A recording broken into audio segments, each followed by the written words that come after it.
Reuni dengan teman masa kecil berujung kematian seorang pria di Jember, Jawa Timur. Obrolan ringan membuka kembali luka lama perihal perundungan yang dialami tersangka saat di bangku sekolah dasar. Untuk motif adanya dendam ataupun kesal tentang pembulian yang dilakukan oleh korban semasa SD.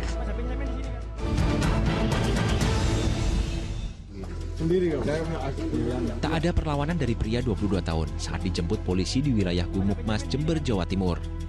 Bahkan saat ditanya polisi soal kematian pria di sebuah rumah kosong, ia mengaku sebagai pembunuhnya.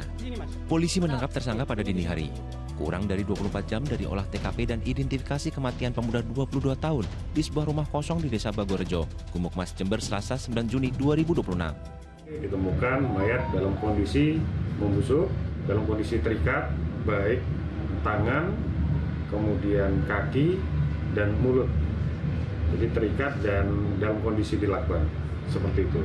Kemudian di sekitar TKP terdapat beberapa barang bukti yang patut diduga berkaitan dengan kejadian tersebut.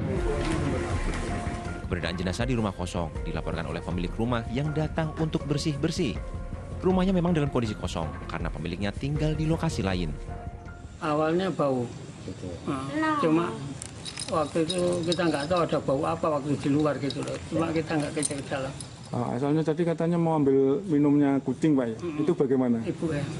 Ibunya kan yang masuk duluan. Iya. Mau ambil air di belakang. Ibunya ngelihat itu sekilas saja. Langsung lari kan. Terus lapor, Pak ya? Iya.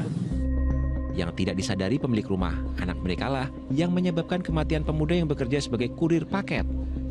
Pelaku ditangkap, motifnya pun terungkap.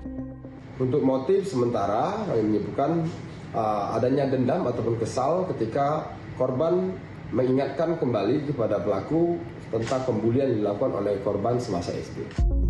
Korban telah dilaporkan hilang oleh keluarga sejak awal Juni. Ternyata ia telah tewas saat reuni dengan teman masa kecilnya 1 Juni 2026. Bermula dari rencana nongkrong di warung kopi, pelaku datang menjemput korban menggunakan motor. Keduanya lalu menuju warung kopi di daerah Kencong sambil mengendarai motor masing-masing. Sambil ngobrol di perjalanan melewati persawahan, korban menceritakan perundungan yang dilakukannya. Diingatkan kembali pengalaman pahit pernah dirundung di masa lalu. Pelaku diduga jadi punya rencana jahat. Ia mengajak korban putar haluan ke rumah kosong milik orang tuanya, tidak jadi ke warung kopi. Setiba di rumah kosong, perkelahian pun terjadi. Korban tewas dengan sejumlah luka penganiayaan. Perundungan tidak dibenarkan. Pembunuhan juga jelas salah dan melanggar hukum. Dendam lama harus dibayar mahal, hilangnya nyawa kawan dan ancaman pidana pembunuhan berencana. Hukumannya tidak main-main, penjara 20 tahun, seumur hidup dan sampai yang terberat hukuman mati. Tommy Iskandar melaporkan dari Jember, Jawa Timur.